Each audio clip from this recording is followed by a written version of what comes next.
This is the last module of the course. Obviously, knowing the pace that we've been running, um, we have. Oh, no worries, no worries, Bo. We've been going at about a pace of two modules an evening, so you can imagine that this probably should be, by and large, a short evening. Have you guys been doing all right with the labs, working through them? I think pretty much for what I'm observing, at least your skill level, that there shouldn't be any big issues with those labs. They're kind of like I said last time, very point and clickish. So, um, but if you are having troubles, by all means, let me know. Um, Kind of akin it to I don't know the kind of like some of the CCNA labs that I took, right? It'll let you make one mistake once, but then it won't let you make it make it again. You only have like an A or B, and obviously, if it didn't work the first time, you have to choose the other selection, kind of thing. But I guess they serve their purpose of trying to get you acclimated to the environment. So, good enough. All right. Tonight we're going to be talking about hardening apps against attack.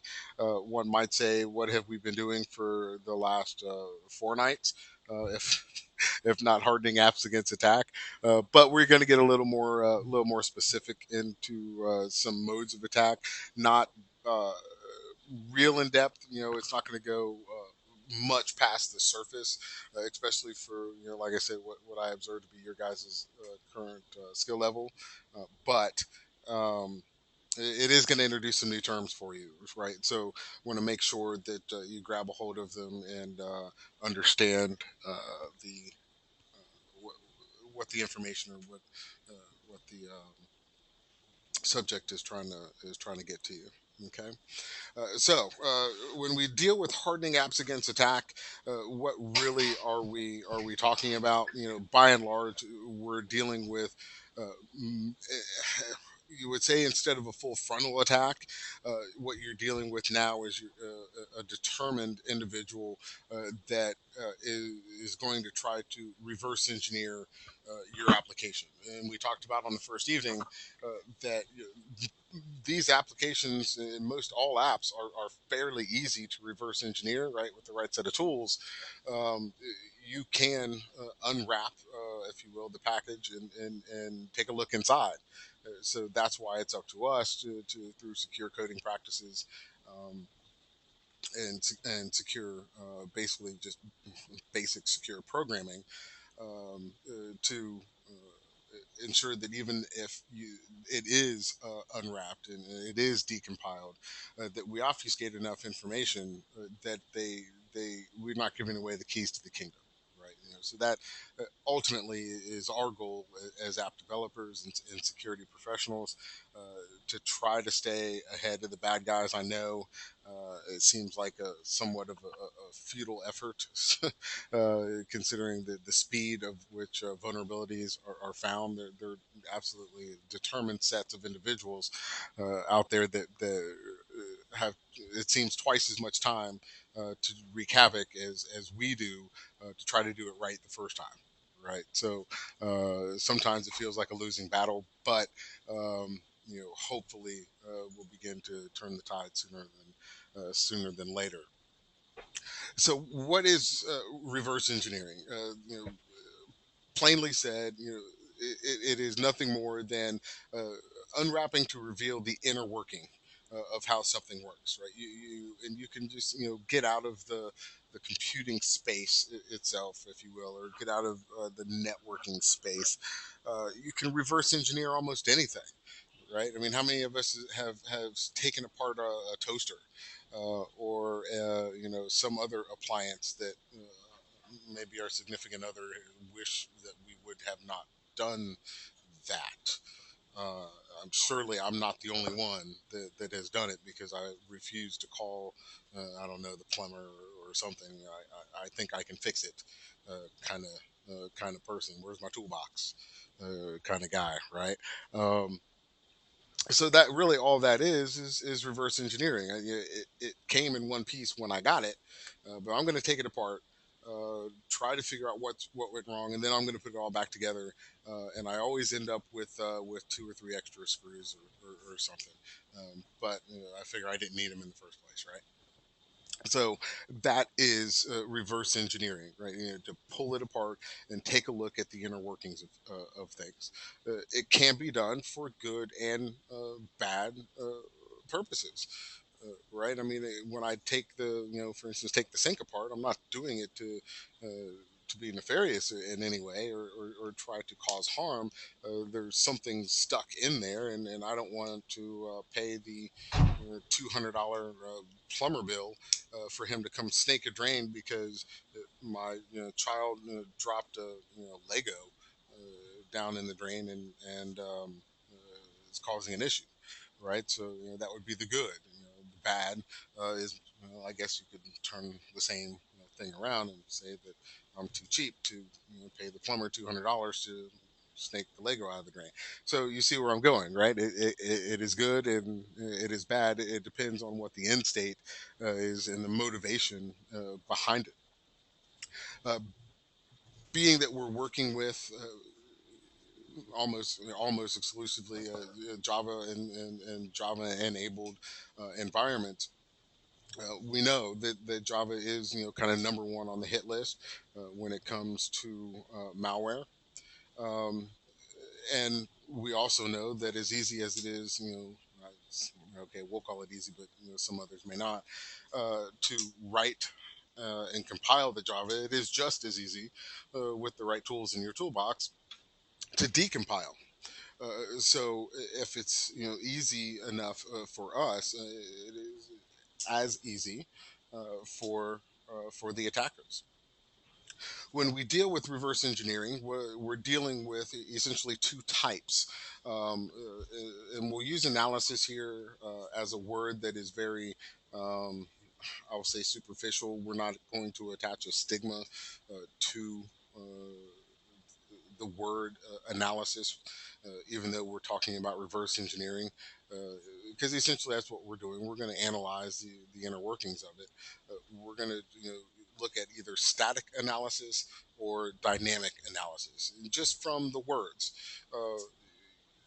You can I would assume you can figure out which is which. So of static analysis and dynamic analysis, uh, which would you think, for instance, would be the use of any type of software or computer?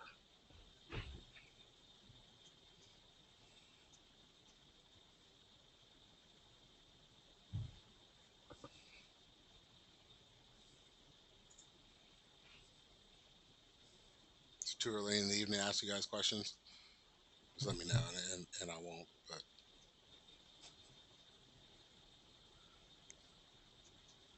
But okay, there we go. See, Steve, Roger Duck. All right, so dynamic. There we are. So yeah, anything dynamic usually is going to involve some sort of software, uh, computer aided, or case analysis tool or engine. Whereas static analysis, that's usually what we're going to speak to when we say we're going to employ code review or peer review. It'll be static analysis of the inner workings.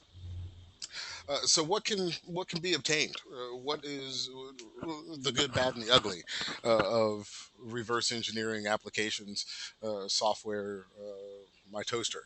Um, so the good side, right? Maybe I need to reverse engineer it because I need to ensure that there's enough documentation as to how it was put together. Uh, what maybe when I enumerated the file system and some of the calls that I used, I didn't document or annotate well enough uh, the inner workings, right? So I can reverse engineer the application to include better documentation. New developers joining the team. right? Not all apps are done in a vacuum with one person from start to finish. Often it is a team environment, right? So you bring some new developers into the team. That's a good way to get them acclimated to the project. Pull it all back apart. Let them see how it all works, and then plug them into the process, whatever process is going to be theirs, right? So that's a good reason, right? To get someone acclimated to the new process, and then you need to update, right? Maybe you're using an old uh, source code, and now you need to update to a new one, right? You need to recompile or repackage the application to bring it to a modern standard. Once again, the Android platform is very fluid, as we talked about earlier, always doing updates. Once again, that's just one of the reasons why I've always loved the open source community, because it is very well supported, right? I mean, if you have a problem, uh, copy paste, Google whatever error you get, and I promise you're going to find it on a message board somewhere to fix that problem. Um, it is one of I would say, the great attractions for me personally to the open source community. Uh, okay, so those are some of the good reasons to pull apart or or reverse engineer an application. Of course, we spent the last four sessions talking about the bad parts of them, right? So pulling an app apart because you're interested in how your competitors are maintaining an edge over you, right? That would go into the other or the bad column. How is it that their app is working so much better than ours? What are we doing wrong? Pull it apart. Let's find out what they're up to, kind of thing. And then obviously, the information gleaned from it, could assist you in duplicating the app. Now, not only necessarily a competitor's app, but an app that you are seeking, for instance, to replace or confuse the consumer uh, with purchasing, right? So what was it? Maybe three, I guess it's been about 3 months ago, right? You guys saw the news story. The King Entertainment had attempted to copyright the word candy. Uh, they're the makers of the rather addictive game Candy Crush, right? And then all of a sudden, because everyone was playing Candy Crush, was it Saga? Um, I thought it was King Entertainment. I think that's what pops up when I turn it on. All right. Well, yeah. It was Okay. King Entertainment, I think, that tried to copyright Saga. Oh, okay. Oh, gotcha. Okay. Yeah, so have they now moved to trying to copyright Saga? Yeah, the head I remember because I cut and pasted it and I used it in one of my other classes. That they wanted to copyright Candy, and then I guess they were denied that, and then they moved to Saga. Was that what it was?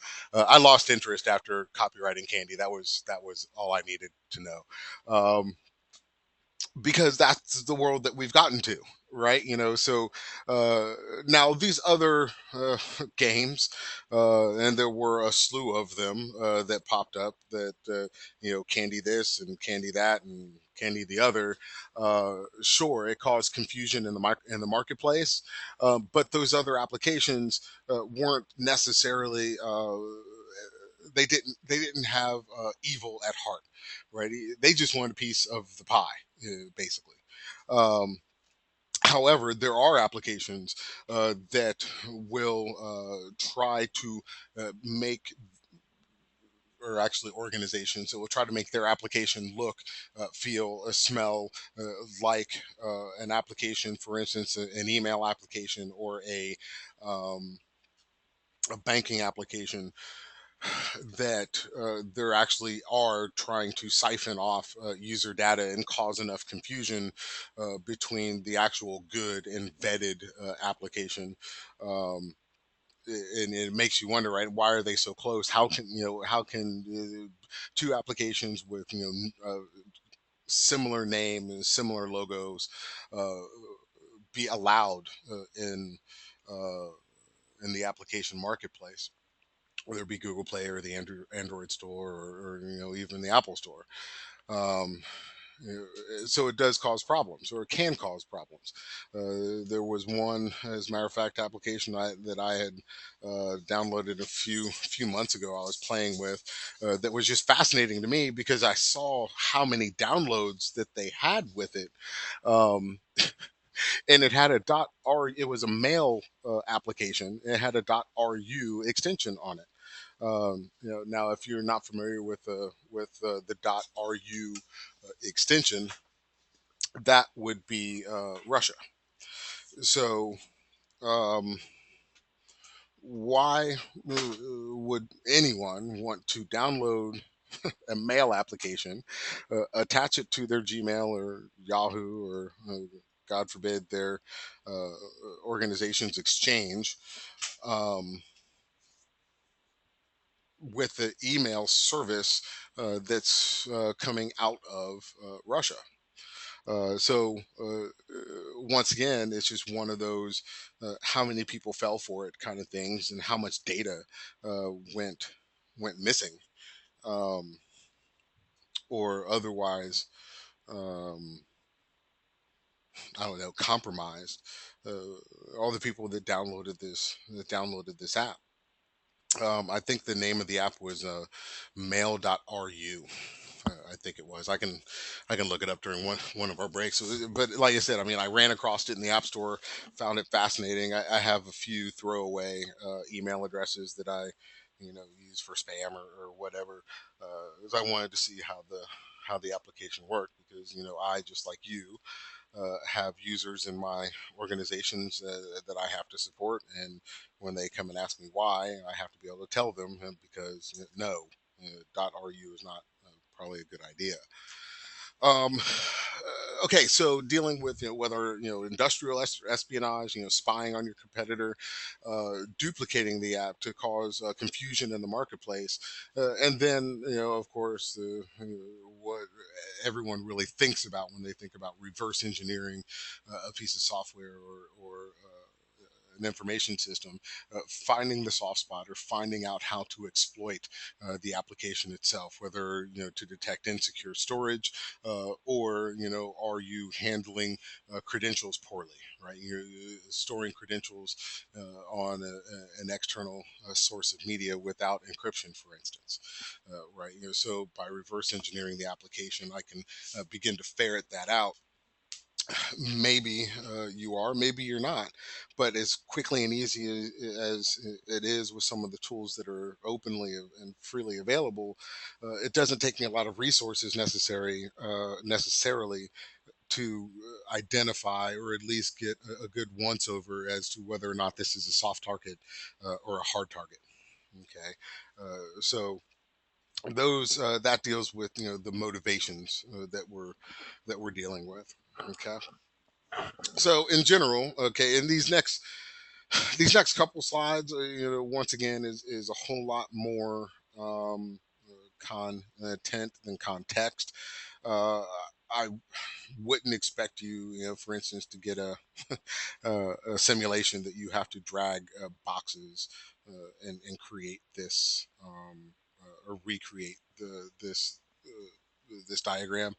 um, uh, but it is attempting to show you the steps in which a Java or an Android application has to go through during its construction, or during compilation, right? So really, once again, like I said, it's more content than context for you. It'll look good on your office wall, but it's not going to get you past the exam necessarily. The one thing that I will point out that is good testable information when you're searching for instance, a an application that seems to be overloaded using a lot more system resources than you intended or is designed. Looking at the zip align process here, um, is usually a good starting place, right? Because as you see, what its whole job is to optimize RAM performance. So you have an app that is just, as we would, say, I guess, building a computer, it's running hot, or it seems like the app is in a constant overclock state. Look at the app, look at the Apple line, or I'm sorry, the zip line process, and see if something has gone maybe awry there. Okay. So a little, if nothing else, a good trivial pursuit information for you, right? Okay, the complexities of compiling an application in and of itself, sure, it looks extremely complicated, lots of steps to it. However, the applications or the programs to decompile it, once again, readily and freely available across the internet. Anyone really, kind of has access to, at least I would say, two or more of them from any of the repositories that you go out and you look look at. So while it does look a lot more very complicated, uh, don't think that it takes a sophisticated attacker to attack any one given app. Most of these are younger in age. I'd say somewhere 20. I think the last statistic I saw of the average quote unquote hacker uh, is under the age of 23. Right. So uh, we are in a video game world, right? My little girl, my 9-year old, has better manual dexterity with her thumbs and fingers to play Xbox than I ever dreamed of, right? I came up in the world of Atari, where I had a joystick and a red button, and that's about all I needed to play Missile Command. Once I got to all the X and Y's and right and left triggers, and it got too complicated for me, and I had to walk away from it. That being said, once again, don't think that your attackers are overly sophisticated. By and large, they are a younger set of individuals using pre-compiled tools readily available across the internet. Because essentially, what are they doing? Right? They're taking these decompilers, take the binaries, convert them back in to readable or human readable form, right? Which is the raw source code itself. It just unpacks the box. It's the Russian doll all over again. Once I unpack the box and see the secret inside, at that point, I determine my next mode of attack. Do I leave it alone? Does it look too complex? Have you closed all the loops that we've talked about over the last 4 evenings? Or maybe I'm not seeing an encryption call here. I'm not seeing uh, that you are using um, uh, explicit directs. So now maybe it's worth my time to continue to exploit through and unpack it and find out where the soft spot is. Now, however, like anything else, copies of copies have a tendency to be problematic, right? I think most of us probably seen Multiplicity. Has anyone not seen Multiplicity before I go too far with this one? Because if you haven't, the correlation will not make sense to you. Haven't seen it, Steve. Okay, so if you have a Netflix account, I think it's on Netflix. Uh, rent or pull up Multiplicity. Essentially, I don't want to give it away, right? It's what, maybe 10 years, not quite 10 years old. Nobody's seen Multiplicity. Am I the only one that had time to watch that movie? Okay, so and I think I only watched it because I like Beetlejuice and Michael Keaton was in it, and okay, so the crux of it is Michael Keaton had 1996. Okay, so yeah, almost 10 years ago. he didn't have enough time to get everything done. Right, he was always at work, and a wife that wanted to go back to work, I think it was, and he was trying to be supportive and figured, he was a construction worker, right, and they were doing a job at a lab that had figured out how to clone humans. So he cloned himself, right? So and all was well in the in the neighborhood, for a minute, but then you figured out that a copy of a copy is just that. It's not quite as sharp as the original. It's not exactly the original. So I think he ended up copying himself, like, well, he didn't copy himself. The copy made a copy of himself. So now you had a copy of a copy of a copy. Eventually, they ended up with Steve, which was a special person. Um, all that. I really didn't think I'd had to go that far. I mean, usually everyone has seen Multiplicity.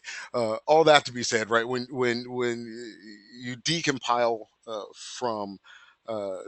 the applications using any one of these tools, um, it's not necessarily, or it's not always 100% accurate. You can't count on necessarily the output, because essentially you're getting a copy of a copy. You don't have the raw source code as compiled by you, the developer.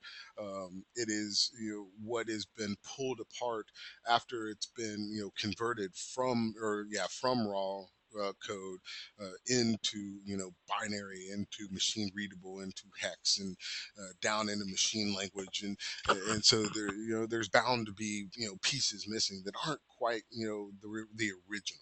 Okay, so that really goes more into the discussion, when we start talking about the good of it. That it's not 100% what you're seeing, but you can get the gist of when you decompile the application to back down to source. But it shouldn't be counted on at a clip of 100%. Okay, so um, short left turn there at Albuquerque, looking for someone that had seen Multiplicity. Uh, I never run into. I'm the only one, or one of few that's seen it. So that's kind of fascinating to me. Okay, so some of the tools that are used, once again, highlighted for you, the ones that I see most often. Obviously, the APK tools. So you see it on the first night. Now, again, you see it in the last um, module. That should be a big, flashing billboard for you, that you need to pay attention to the APK tool, what it does, how it acts and reacts. Good, the test likes to play with it. Dex to jar is another common offender, if you will. It should be worth at least 2 points for you. Understanding that Dex to jar is exactly that. It extracts classes from Dex files and then converts them to jar files. The dedexer, once again, I see more often uh, than any of the others. I think I would probably put that one number two after the APK tool, for no other reason than uh, it deassembles the DEX files and to Dalvik bytecode. Now, Dalvik bytecode, why is that important? Because that is the raw Java itself, right? It's the environment that the Java runs in, the DDX. Obviously, that's why I'll put that one number two behind all the rest of them. So APK tool number one, dedexer number two, dex to jar probably number three on the most seen, or most commonly seen test questions. Okay.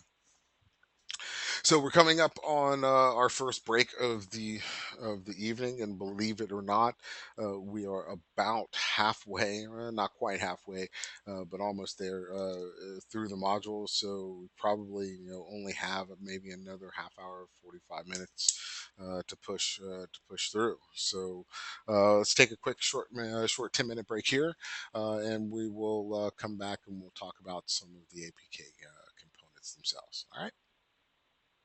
And really what they are at this level than committing a whole lot of gray matter into what exactly it's doing at a more intimate level, if you will. So uh, we've moved into the Dalvik environment itself. So once again, I mean, they kind of are named as they are. So classes dot dex is the Dalvik bytecode translated from the Java classes. Right, so I think really once again when I took a poll the code that most of y'all were familiar with. Most everybody was most familiar within the Java environment. So this really, I think, is going to be more just kind of review for you guys than it is anything else. Um, I think for the purposes of understanding the focus, if you will, of the subject matter, paying most close attention to the cert.rsa and the Android manifest.xml. Okay, so we've talked several times about the certificate store, key stores, the manifest, where you're keeping the identifiers, if you will, characteristics, right? So uh, those may be a little more on the outskirts of your individual bodies of knowledge as far as the focus of security. So that is what I would point out to you, for instance, to make sure that you have just kind of burned in to your mind uh, the importance of everything else. It kind of is as it's indicated, right? The res folder. Right, so resources, asset handlers, right? So asset folder, the asset manager, the individual code libraries themselves, right? These are not, or I don't think, are new terms for anyone. I mean, correct me if I'm wrong, but this isn't something that we're having to break down at its elementary level. I don't think for you guys, is it? I mean, if it is, then by all means, let me know. But maybe I'm taking too much for granted. But I just don't see this as um, pieces or parts that you guys just aren't familiar with by any stretch of the imagination. Okay. Okay. So dealing with the individual components themselves, uh, moving in to uh, the two types of analysis that we spoke about in the opening, whether it be static or dynamic, and looking at which you may choose to employ depending on what the goal is, and once again balancing the CIA to be sure to make sure that we've attained or reached some sort of balance in the security architecture itself. So to do that, we need to know the goods and the bads of the discussion. So with static analysis, right, you're analyzing the code as written, it's raw code, human eyeballs on something else that somebody else wrote. I mean, it could be you, but best practice kind of dictates that you don't review your own term paper, right? So uh, some of the key advantages of static analysis is accurately being able to pinpoint specific weaknesses, targeting in on specific weaknesses of the code. Right, the human eye often, especially in kind of dealing with this type of subject, is going to be better at finding the weakness than a lot of the case tools that are out there. Once you identify it, it is faster, it's deemed faster to implement fixes. Right, you can quickly identify it, circle it, double, check, double check. Hey, am I seeing what I think I'm seeing?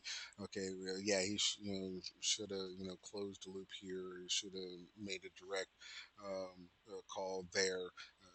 You chop it in, and you're done. Right, so it's a lot easier. You don't have to wait for an output, for instance, of a tool that then now later you're going to have to go and count the line. Right, it's a line, 1562, and then go find that line to go figure out what the tool is indicating is not correct, when in truth it may actually be fine. It's just the tool was looking against best case, or best practice versus what somebody else's habit, in their own idiosyncrasies in writing, any individual piece of code. Some of the disadvantages, however, is, I mean, I guess they're fairly obvious, right? It is time consuming to do peer review line by line. Uh, you need an SME or two or three, depending on the size of the project, that has some dedicated bandwidth to be able to apply themselves to reviewing the source code that you're, later going to compile into the application itself. So it is a time consuming process, where you don't have the issue necessarily of the automated tools have with false positives and negatives. Once again, it is the time allocation or the resource allocation going to justify. For instance, if the automated tool for is throwing 5% false positives, well, depending on the size of the project, 5% can be a huge number, or 5% can be marginal, right, or within tolerance to deal with, versus uh, one or two or many SMEs having to review the code themselves, and the expense, the hourly rate of each, that they're not executing something else, but they are reviewing code. Have I balanced the triad there? Am I using my resources properly? So all of this, right, to be, to just do nothing more than tell you that, identify what the issue is, um, identify the resources required, and then balance it. Make it make sense to those C-level executives as to why you're taking the approach. Be able to support the assertion that you're making, whether it be for static or dynamic analysis, and walk down the path with it, right? Dynamic analysis has upsides, right? It can perform the same task of many SMEs, um, at a much faster rate. And once again, since it's a tool, it's it's a computer doing the work. Well, I mean, the computer isn't necessarily. I mean, I guess you could boil it down on somebody's spreadsheet to an hourly rate. However, we normally wouldn't say that. I have to take in the hourly rate of that computer to analyze this code. The tools, the dynamic analysis tools or the case tools, are extremely flexible. right? They don't specialize in a language. You plug the library in and tell it to go, and now all of a sudden it will specialize in any language that it has a library plugged into it. So now, once again, it's about balancing the spreadsheet, right? Now, how many different SMEs would it take to be able to perform the same function? However, so with all good comes bad, right? The issue that we find most prevalent with dynamic analysis or utilizing software technology to do code review is the tendency to fall into a false sense of security, right? The tool didn't say it, right? So it's not there. How many of us have had that argument with, I don't know, some customer service representative somewhere, where you're insisting that you did, X, and they keep saying, "Well, my screen's telling me this." You know, you're having I'll say, discussion to keep it above board, but you're having the discussion trying to explain to this person that whatever your screen is saying, it's wrong. You know, I can prove to you the otherwise. Uh, Nobody seems to remember what, I don't know if they even still teach it, right? But I know when I was in school, it was they harped on us about garbage in, garbage out, right? You feed bad information in, you're going to get bad information out, right? So over reliance on automated tools kind of will lull us into a false sense of security, where through human error, the tool is going to give you what the tool was told to give you. However, if you are inaccurate in the input, you're going to get an inaccurate output. Right. So those are the takeaways for dynamic analysis, right? That it can perform analysis even without access to the raw code, extremely flexible. However, we need to be careful not to be lulled into a false sense of security when when employing them. Okay, so through all this analysis, whether it be static or dynamic, I mean, what's the hope? What is the end state? What are we hoping to accomplish? Several things, right? For instance, information leakage, right? Did we cover all the best practices that we've talked about over these four sessions? Are we ensuring that the cached information is either cached in a secure location behind some encrypted algorithm, or it's being cached in such a way that it is purged or locked as soon as it as the app is closed out or no longer being used. Other forms of information leakage, we can do all the right things up front with the secure programming, throwing the right codes, or I'm sorry, throwing the right calls, making sure that we're insisting on signature affirmation. However, simple things like the debugging code isn't removed when the app is released to the public. Yeah, so that is nothing more than another mode information leakage, right? Think about all the information that the debugging code does for us. This whole job is to dump information, right? So once it dumps the information, because it was told to, you have essentially a mass data leakage going on. Use try and catch properly to handle exemptions. So we talked about that. I want to say it was probably the third evening, right when we spoke about the try and catch. Don't let the error be dumped off in such a way that it dumps to the error log, credentials, right? That's the whole point. That if it tries, it fails, it stops, right? Remember that? I think it was the 30th that we dealt with that, right? So not revealing too much through the dumping of errors into the error logs.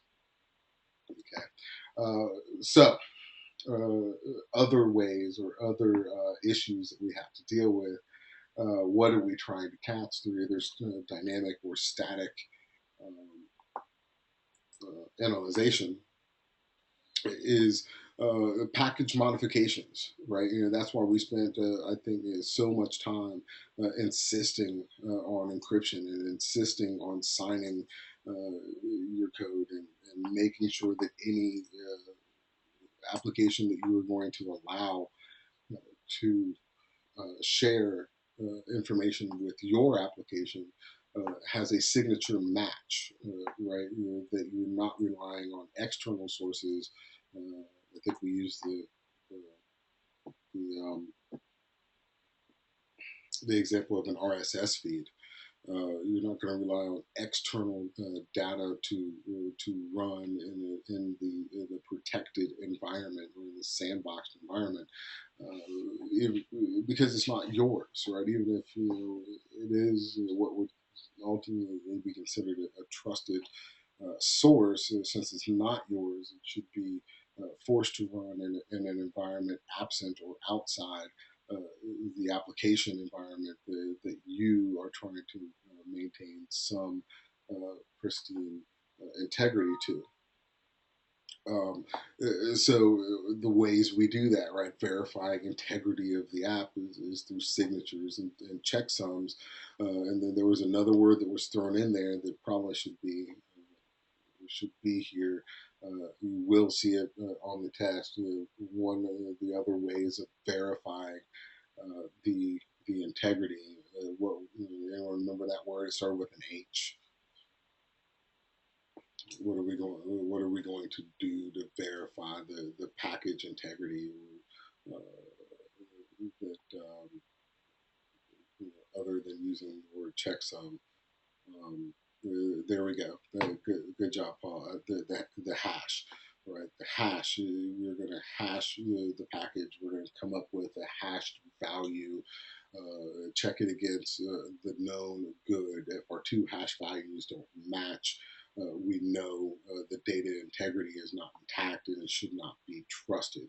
Whenever you see checksum, data modification, the word integrity, hash is usually soon to follow, because that's what we're looking for. It's its whole purpose of being is I'm going to hash the data, come up with a value that should match the originator's value, and now I know, or I can assert that integrity is in place.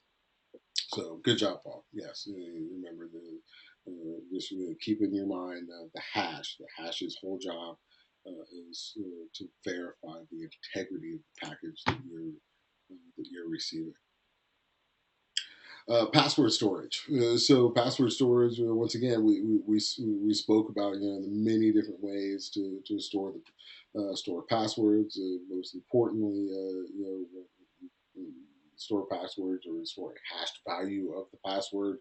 You should never allow the password to go out in the clear, so we will invoke SSH versus any other protocol like FTP or HTTP, one of those clear text protocols.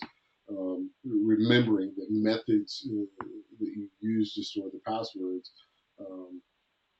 can be understood after reverse engineering. So that's why the integrity of the algorithm or the protection of the key becomes so paramount. If you were using, for instance, a pre-shared key, you would not want to store the key necessarily with the app itself, or you want to put it in a protected environment within the app, so that once it is reverse engineered, the key is not compromised, uh, because once the pre-shared key is out, data confidentiality can no longer be a test, right? So that is that's the whole point. You know, when reverse engineering an application, your encryption methods are probably also going to be observed, right? So forcing, for instance, the application to negotiate the key with a database external to itself uh, probably would be more desirable than storing it locally on the device itself. Okay, dynamic passwords, right? So dynamic passwords, obviously, yes, they're going to lessen the risk of a static password. For instance, a one-time use only password. Not many people, recognize, for instance, when they're using a one-time only password, but they've become extremely commonplace nowadays. I mean, you're actually using them sometimes, and you just don't necessarily know you're using them. Could anyone give me an example of when you last time you've used, for instance, a uh, one-time use password?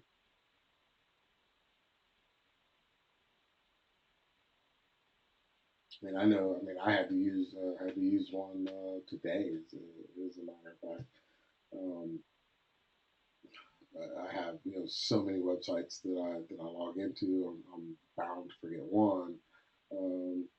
Resetting passwords. There you go. That is, I guess, the most real world example of one of the one time use only passwords. Couldn't remember a password into one of one of my accounts, and then it sends me six-digit code text to my phone, and then I enter that into the, the website, and then it prompts me for a new password, right? So really, what did they do? All they did is send me a one-time use password. That's all that really is.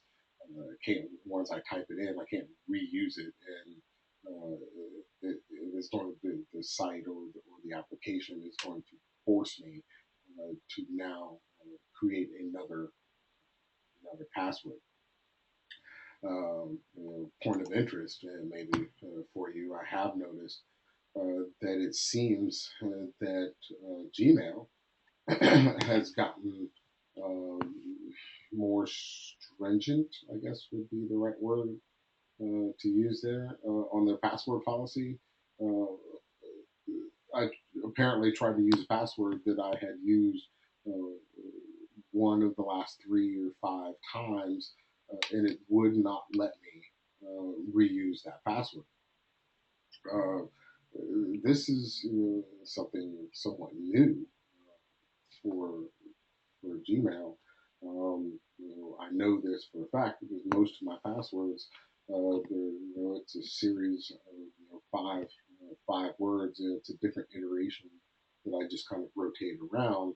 Um, and I've never had this problem before, right? So I guess it's good to see. Right? It makes it a little more difficult for me on the other side, but it's good to see that even Gmail has come around to enforcing password aging and password history, if you will. So uh, those would be the things to kind of take away here with keeping in mind if I can reverse engineer it, now your methods of storing credentials will be exposed. So you want to do your best to obfuscate the methods that you're employing, and maybe the employ of one-time use only passwords uh, may be how you get around it. Right? That there are no credentials stored within the app. The user gets to set their password or receives this pre-shared key only after install and accept your terms of use, for instance. So that would be one of the countermeasures to someone getting a hold of the app from the App Store, decompiling it. There are no keys there yet for them to for them to compromise because all they've really done is gathered the package. They have their key that they were assigned for that application, but none of the others. Uh, so something to consider with that one. So you've heard me say it at least a few times tonight, and probably a handful of times over the course. Data obfuscation, right? Fancy way of just saying hiding, right? What am I doing when I'm obfuscating the data? I'm trying to make it more difficult for the attacker to understand, right? So I'm hiding, I'm layering on top of the actual data what's truly going on, so that the attacker has to expend additional resources to peel back those layers. Right, I can do it in many ways, or a multitude of ways, whether it's just simple substitution. Right, I take something with a simple, I'm replacing A with Z type of monoalphabetic substitution, all the way into more complicated and advanced methods, whether I'm using Sultan um, or some sort of dynamic masking or linking the variances to the data, right? Where essentially just using a variance, it changes with data entry. Um, One of the, I guess, when I got work gave me a new BlackBerry, right? And one of the first things you have to do is set the key. So you have to roll your finger around on the screen over and over again, randomly, and it generates a key, and it's never going to be the same for two people, right? How I roll the trackball around, I'm not going to do this anyway. Someone else rolls the trackball around, and it's going to generate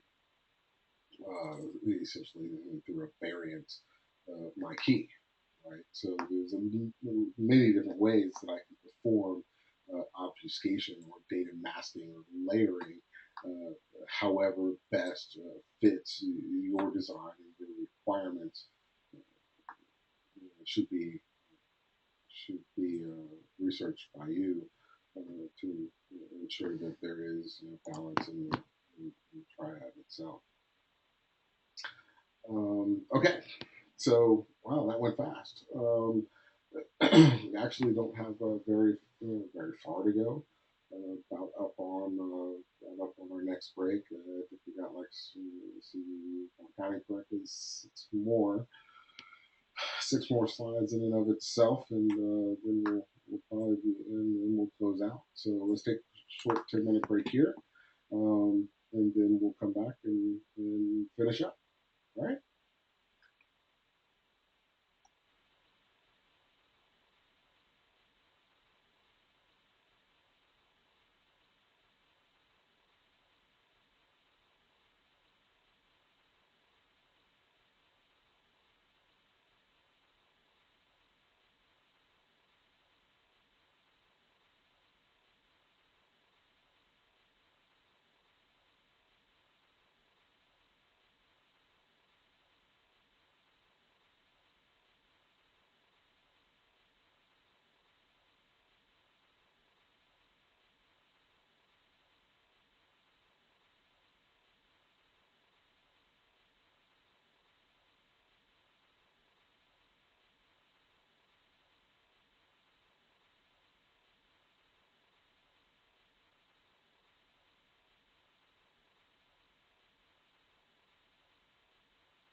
All right, we're all back. Ready to power through the last 6 slides, I think. I think, if not, pretty close. So we're getting it.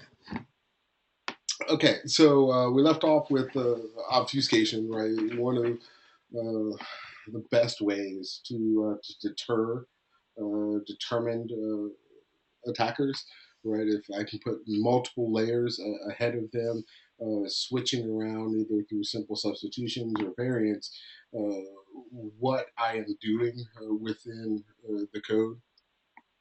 Obviously, it won't stop them, but the hope is to make them utilize more resources than they have, and then choose to attack elsewhere. Okay. Um, so simple data obfuscation is one of the methods used, uh, but it does note to be said that you can use code obfuscation as well, especially when protecting against a reverse engineering attack. So one of the things we indicated, right, to be sure of, is to remove the debugging ability prior to public release. Also, you want to ensure through the manifest itself that you choose the debuggable equals false within the Android app manifest itself. This will prevent an attacker from even interfacing with the debugger inside the app. Okay, one of the we'll just say commercial uh, products, ProGuard, uh, renames and rearranges code elements. Once again, performs the code obfuscation for you. I would probably, indicate because, once again, CompTIA needing to maintain the vendor neutrality. They're not going to get deep into ProGuard, what it is, what it does, because then it will begin to be come close to the endorsement of. However, it is fair game to indicate ProGuard as one of those code obfuscation programs that can be used to um, to employ against reverse engineering attack. Okay. At its heart, what are we doing, right? With code obfuscation, we are trying to make it difficult, right, to reverse engineer any of the processes. Once again, sucking up resources of the attacker, hopefully enough resources that we make it more difficult than the perceived benefit, and they move on elsewhere. Okay, I think the last line is kind of interesting, right? Prior to using any code obfuscation, make sure that your project is well documented. Because once you obfuscate the code, often you will not know or see how the inner workings are put together.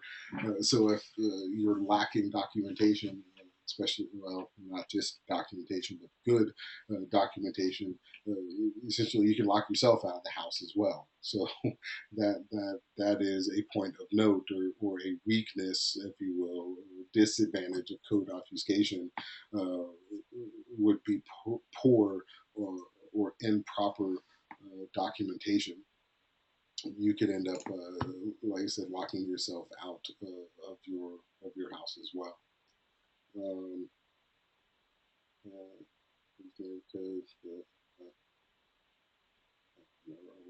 uh, exactly, Paul. And if you remember what I said about native code, um, it's real hard to write a test question around it because there's always a right answer to it. right? Is native code inherently weak, or is native code should native code be used because now I can use other techniques to obfuscate it. So that's exactly why I just paused through and said, okay, for the purposes of this test, for the purposes of this exam, native code would be bad, right? So now we've come full circle, and that also lets me know that Paul's been paying attention. So good on you.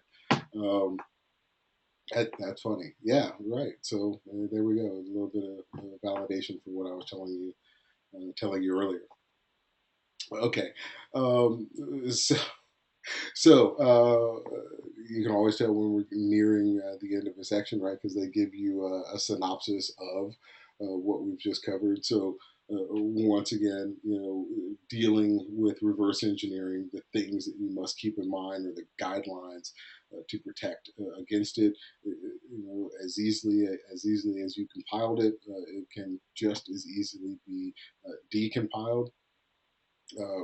Remember multiplicity, copies of copies. So, decompiling is not going to give you or should not be relied upon for a full 100% look, but enough of it is there to indicate or be able to start putting things together as to whether or not I should continue the attack on this app, or they've closed enough doors that it's going to utilize more resources than I have, and I'll move on to a softer target.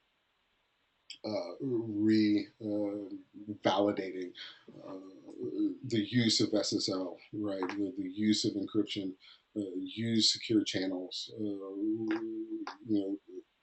to prevent the compromise of keys. You know, the key should not be stored on the device itself. However, your signature should, right? You embed your signature in it. Now, don't confuse embedding key signatures in your app versus with embedding the pre-shared key in your app. They're two different things. Okay, so your key signature, absolutely, you want that in the app. You want it out there so that other accompanying apps, perhaps within the suite that you're designing, will be able to talk to each other and only each other because they have valid signature keys between them. Avoiding using static passwords, right? Require the use of dynamic or one-time use passwords to generate those keys, to force variance within the cryptographic structure. Prevent debuggers from being employed, again, simply by uh, you know, debugging equals false in the manifest. We'll take care of that. And document, well document the architecture. Of course, you want to keep the documentation in a safe location. Uh, it's not like the man file, right? With with your app, so you shouldn't be able to pull down a man file with your app like you can in some of the Linux distributions. But the use or the employ of good documentation is going to help, especially when you start walking into and employing either data or code obfuscation. Okay. So once again, like I said, we see ProGuard here. Again, it's more. Once like I said, they have to be careful with it, not to necessarily endorse ProGuard to remain vendor neutral. However, it is fair game to ask about it, probably a little more in depth than they would with some of the other solutions. I think that's why you're seeing it pop up over and over, because of the open source availability of it, or at least the freeware availability of it. Just kind of stick in your mind, what does ProGuard do? associate ProGuard with obfuscating code, and you'll be fine for the purposes of this exam. Right?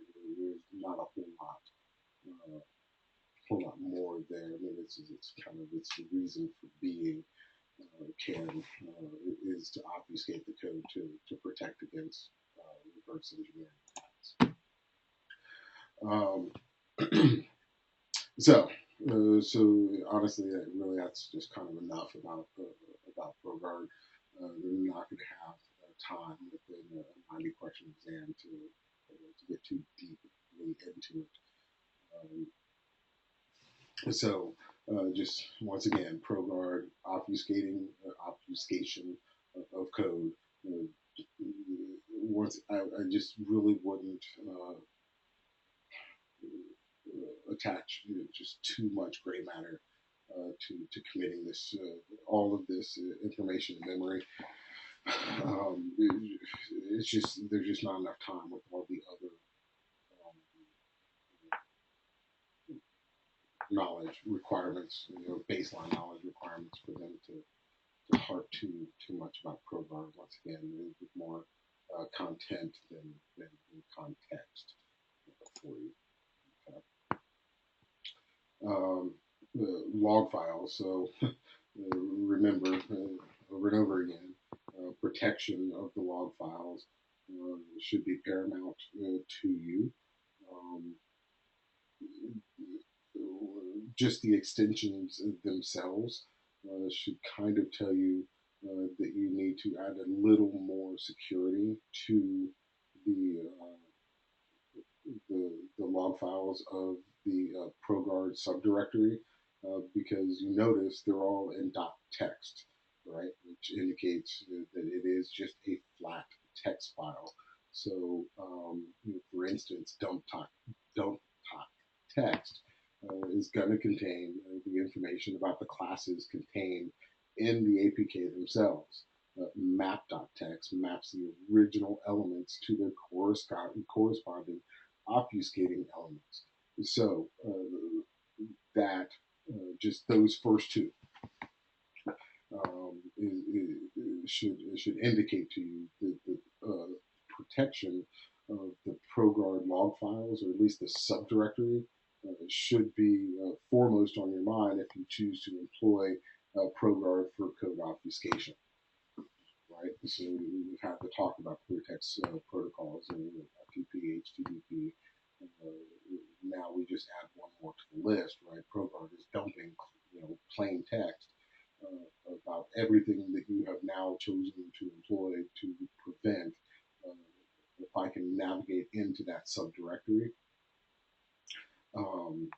then really all of your efforts are for naught because you've given me a roadmap now, right? So that is, I guess, what one might consider, some of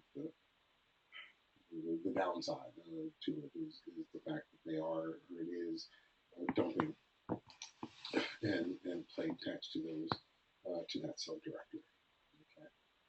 Okay. Remapping obfuscated stack traces. Okay, so stack traces, are, I mean, it may be difficult to embed or debug. I consider, I guess, at my skill level, as stack traces are difficult to debug. However, you can use a retrace script to transform uh, that obfuscated code, right? So, and just because I wanted to see how simple it was, I think all I did was do a basic search for re-engineer obfuscate code, and it popped up with several repositories with scripts that essentially did exactly what as advertised, right? It retraced um, the transformation of just a small piece of code that I was playing around with. Um, so it was extremely easy to get a hold of, to get to. Um, and it took very what I can, I guess, like once again with my my skill level, somewhat the ease of use, right? It was one of those kind of set it and forget it kind of things. That the basic mistakes that people will make with not allowing directory traversal, for instance. Can I hop from directory to directory?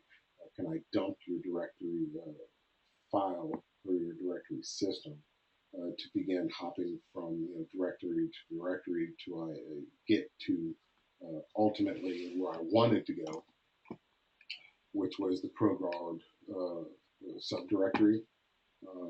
Now, once again, this was kind of a test environment, so there was no encryption that I had to deal with or anything like that. But nonetheless, it was just simple directory traversal. You run the script against it.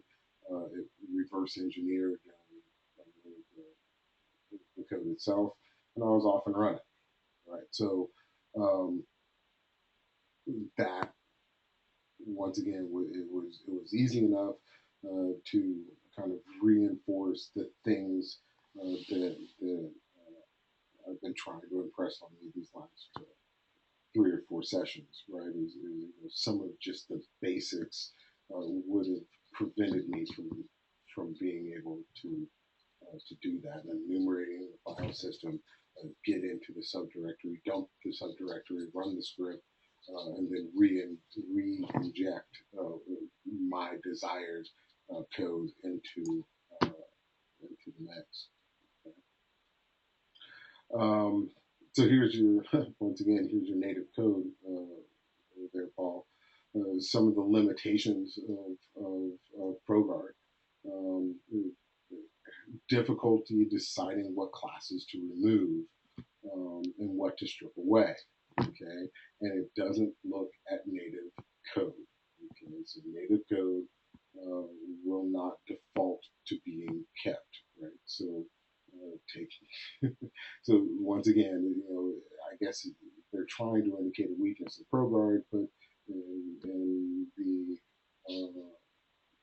same sentence, or at least the same breath or paragraph, they're indicating also the inherent weakness of using the native code because ProGuard isn't going to look at it. So if you're looking at code obfuscation and you're using native code, then obviously this would just not be one of those tools at your disposal or methods at your disposal to protect against the reverse engineering attack because the tool itself is just not going to be capable of looking at it. Right? So, once again, grain of salt, native code, people in one camp, native code, non-use people in the other. Let's let them duke it out and see which one comes out on the right side. I personally, I think once again, there's just too many right answers to make 100% assertion in one way or another. However, this would be a sneaky way, for instance, for them to be able to make their point about native code by wrapping it in a question like this, right? One of the limitations of using ProGuard for secure app development would be what, and the inability to use data obfuscation for native code be one of those answers. So that would be essentially a good test question, right? If they can find three other distractors with it. So um, that would be one of the things kind of to look at as far as that's concerned, which is why, like I said, for the purposes of this discussion and for the 90 minutes that you're in that exam room, native code would be bad. Okay, so that brings us to the end of Module 10. It also brings us to the end of the course itself. There are, it looks like I've neglected to put the lab up there. There is one, I think I saw one lab for Module 10. for you to exercise. Obviously, the same standing rule applies. This isn't something I'm not grading you on your labs. So they're there for you and your own edification and just to get a little more familiar with the environment. But that will bring us to the end of this course selection. Hopefully, you guys learned something. I guess I can take a quick show of hands, right? Did everyone learn at least one or two things through this instruction? Um, Maybe something you didn't necessarily know before. Good. All right. Outstanding. All right. Well, good. And so at the end of the day, that really um, is all I was hoping, right?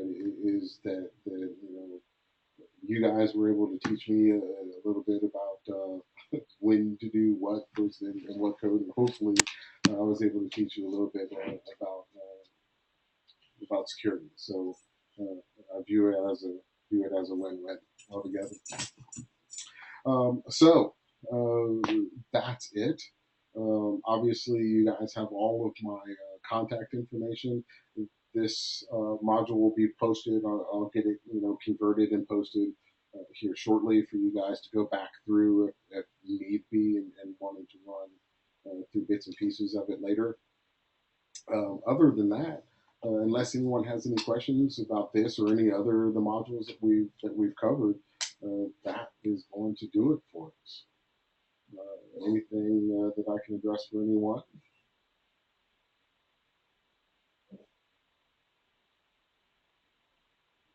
Uh, how long? Okay, Paul. So yeah, I don't take them down at all, right? I mean, but I also don't advertise them, right?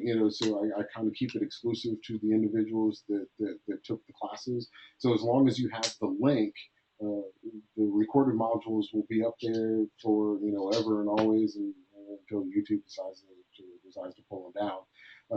Interestingly, and I'm kind of rebuilding that site right now as we speak. So keep checking back from time to time. I post interesting things that I find. Not all of it obviously will apply to application development and whatever. It'll all be security related. I think you guys probably saw some of my files. I mean, I teach a lot of security classes. So from time to time, you might pop in there and just take a look and see what I posted out there. Sometimes it's just articles, and other times it's just interesting things in the security world. But yeah, I don't take the recorded modules down at all. So as long as you have the link, you'll be good. Okay. All right. Any other questions?